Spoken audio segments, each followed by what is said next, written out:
اسرائیل اب تک 6000 سے زیادہ بامز فلسطین پہ گرا چکا ہے۔ اس وار کے نتیجے میں اس وقت ہر گھنٹے کے حساب سے 14 فلسطینی ہلاک ہو رہے ہیں۔ اسرائیل کا غزہ کے العلی ہسپتال پہ میزائل حملے کے بعد ایران کے فارن آفس کی طرف سے ٹویٹ جس میں انہوں نے کہا ہے "The time is up"۔ Iran نے امام رضا کے روضے پہ سیاہ پرچم بھی بلند کر دیا ہے۔ سعودی عربیہ نے اس جنگ سے پہلے بیان دیا تھا کہ وہ اسرائیل کے ساتھ تعلقات بہتر کرنے کے حق میں ہے۔ کیا سعودیہ کا یہ بیان اس جنگ کی اصل وجہ ہے؟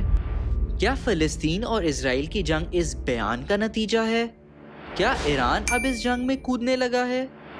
یہ سب جاننے کے لیے ہمارے ساتھ جڑے رہیں اور ہم ان سب نقطوں کو کنیکٹ کر کے آپ کو اصل حقیقت سے آگاہ کرتے ہیں۔ السلام علیکم دوستو، ویلکم ٹو مائی چینل قصہ خوان۔ ان سب سوالوں کا جواب حاصل کرنے سے پہلے ضروری ہے کہ آپ کو فلسطین اور اسرائیل کی ہسٹری معلوم ہو، جو کہ آپ جان سکتے ہیں میری اس ویڈیو میں۔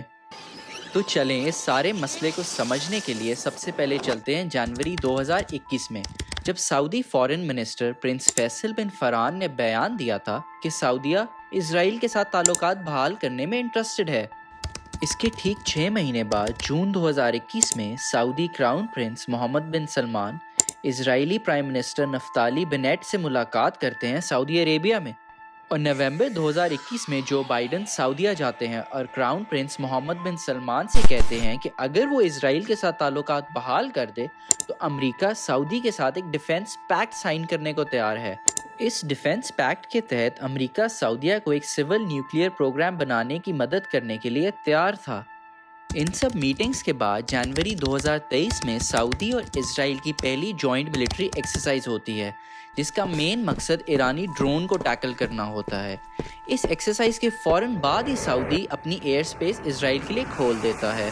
ان سب ڈیولپمنٹس کے ہوتے مارچ 2023 میں ایران اور سعودی کے تعلقات بحال ہو جاتے ہیں، جو کہ 2016 سے بند تھے، اور دونوں ملک اپنے سفارت خانے بحال کرنے پہ متفقہ ہو جاتے ہیں۔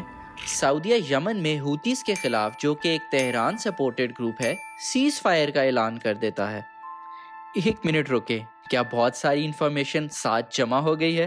چلیں اب ان سب کو کنیکٹ کرتے ہیں۔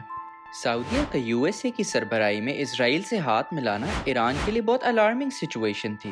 اس سے مڈل ایسٹ میں یو ایس اے کا انفلوئنس بھی بڑھ جانا تھا، جو کہ چائنا کو بھی برداشت نہیں، اس لیے اس نے سعودی اور ایران کی دوستی کروانے میں ایک اہم کردار پلے کیا، اور ان دونوں کو یہ بات ماننی پڑی کیونکہ ایران کا 30% ٹریڈ چائنا سے ہوتا ہے، اور دوسری طرف چائنا سعودیہ کا سب سے بڑا آئل امپورٹر ہے۔ ایران کو ایک اور خدشہ یہ بھی تھا کہ سعودی کے اسرائیل کے ساتھ تعلقات بحال ہونے پر فلسطین کو ایک آزاد ریاست بنانے کی کوششوں پر پانی پھر جانا تھا، کیونکہ اسرائیل نے صاف سعودیہ کو کہا تھا کہ تعلقات بحالی کی ایک شرط یہ ہے کہ فلسطین کی آزادی کی بات نہیں ہوگی۔ مگر یہاں سوچنے والی بات یہ ہے کہ سعودی آخر اتنا کمپرومائز کرنے کو تیار کیوں ہے؟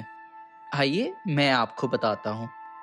اس کی وجہ ہے سعودی کا ویژن 2030، جس کے تحت کراؤن پرنس محمد بن سلمان سعودی کی اکانومی کو آئل انڈیپینڈنٹ کرنا چاہتے ہیں، اور ان سب تعلقات کی بحالی سے سعودیہ میں امن کو فروغ ملے گا اور سعودی کی ٹورزم انڈسٹری بوم کرے گی۔ دوسری طرف اسرائیل کے ساتھ بزنس ڈیلز بھی طے پائیں گی، جس سے سعودی کی اکانومی اور تیزی سے ترقی کرے گی، اور سب سے ضروری اور سب سے بڑا فائدہ یو ایس اے کا ڈیفنس پیکٹ ہے، جس سے انہیں ایران سے جو خطرہ ہے اس سے بھی خاصا سکون ملے گا۔ اب ذرا چلتے ہیں نقصان کی طرف۔ سوچیں اس سب سے نقصان کس ملک کو ہونا تھا؟ جی ہاں، ایران کو، کیونکہ یہ سب جیسے سعودی اور یو ایس اے نے سوچا تھا اگر ہو جائے تو یو ایس اے کا انفلوئنس مڈل ایسٹ میں بہت بڑھ جائے گا اور سعودی کو ایک بہت اسٹرانگ ملٹری ایلائی مل جائے گا، اور سب سے بڑھ کے فلسطین کی آزاد اسٹیٹ ہوڈ کی کاوشوں پہ پانی پھر جانا تھا، کیونکہ سعودی کے اسرائیل کو تسلیم کرنے کے بعد بہت سارے مسلم ممالک جو کہ امریکہ اور سعودی کے حمایتی ہیں، انہوں نے آج نہیں تو کل اسرائیل کو تسلیم کرنا پڑنا تھا۔ ایران کی بہت کوششوں کے باوجود بھی سعودی اپنے اسرائیل سے تعلقات کی بحالی سے پیچھے نہیں ہٹ رہا تھا، تو پھر یہ سب کو دیکھتے ایران کو ایک بہت بڑا قدم اٹھانا پڑا۔ ایران اس بات کی تردید کرتا آ رہا ہے، بٹ ذرائع کے مطابق ایران نے حماس سے بیک ڈور میٹنگز کر کے یہ میزائل حملہ جو کہ 7 اکتوبر کو حماس نے 5000 راکٹ سے اسرائیل پہ کیا کو سر انجام پہنچانے میں خاصی مدد فراہم کی۔ میزائل کی فراہمی سے لے کے ٹریننگ تک سب ایران نے فراہم کیا، پر سب سے حیران کن بات یہ ہے کہ ابھی تک نہ اسرائیلی ملٹری نہ ہی یو ایس اے کی سیکریٹ ایجنسیز کو تہران کے خلاف کوئی ثبوت ملا ہے۔ آئیں اب حماس اور حزب اللہ کی ہسٹری پہ نظر ڈالتے ہیں تاکہ اس مسئلے کو اور باریکی سے سمجھ سکیں۔ حماس ایک فلسطینی سنی اسلامی فنڈامنٹلسٹ پولیٹیکل اور ملٹری گروپ ہے جو 2007 سے غزہ کی پٹی پر حکومت کر رہا ہے۔ اسرائیل، یورپی یونین، کینیڈا، جاپان، آسٹریلیا اور برطانیہ نے اسے ایک دہشت گرد تنظیم قرار دیا ہوا ہے۔ اب آتے ہیں حزب اللہ کی طرف۔ حزب اللہ ایک لبنانی شیعہ اسلامی پولیٹیکل اینڈ ملٹری گروپ ہے۔ اسے یونائٹڈ نیشنز، اسرائیل اور یورپی یونین نے دہشت گرد تنظیم قرار دیا ہے۔ حزب اللہ ایران کا قریبی اتحادی ہے اور حالیہ تنازع میں حماس کو فوجی مدد فراہم کر رہا ہے۔ حماس کی فوج کی حزب اللہ سے حمایت اسرائیل کے لیے ایک بڑی چنوتی ثابت ہو رہی ہے۔ یہ دونوں گروپس ہزاروں فائٹرز اور ماڈرن ہتھیار رکھتے ہیں۔ حزب اللہ کے پاس لبنان میں اسرائیلی سرحد کے قریب میزائل بھی ہیں۔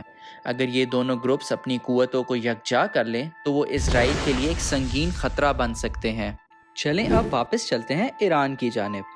ایران بہت خوبی سے جانتا تھا کہ عرب ورلڈ میں اس کی اسٹریٹجک اہمیت کو خاصا نقصان پہنچنا تھا اگر سعودی نے یہ یو ایس اے کا ڈیفنس پیک قبول کر کے اسرائیل کو تسلیم کر لیا ہوتا۔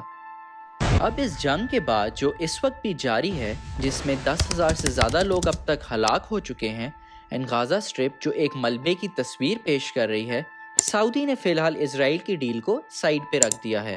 اینڈ اب اگلے 1 سال تک تو اس ڈیل کا کچھ نہیں ہوگا کیونکہ کراؤن پرنس محمد بن سلمان نے فلسطین کی حمایت کا اعلان کر دیا ہے۔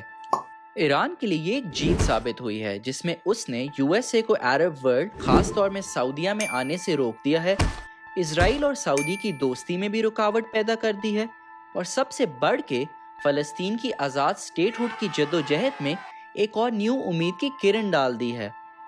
مگر اس جیت کی قیمت فلسطینیوں کو ادا کرنی پڑ رہی ہے۔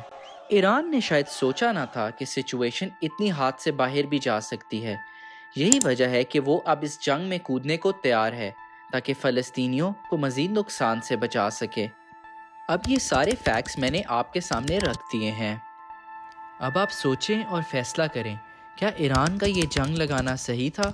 کیا ایران کے جو ریزنز ہیں جس میں فلسطین کی آزاد اسٹیٹ ہوڈ سب سے اول نمبر پہ ہے، اس جنگ سے بڑا ہے؟ اور کیا سعودی اسرائیل کو تسلیم کر کے ٹھیک کر رہا تھا؟ اپنی رائے سے کامنٹ سیکشن میں ضرور آغاز کیجیے گا، اور اگر آپ کو یہ ویڈیو پسند آئی ہے تو اس کو لائک اور میرے چینل کو سبسکرائب کیجیے۔ ملتے ہیں اگلی ویڈیو میں۔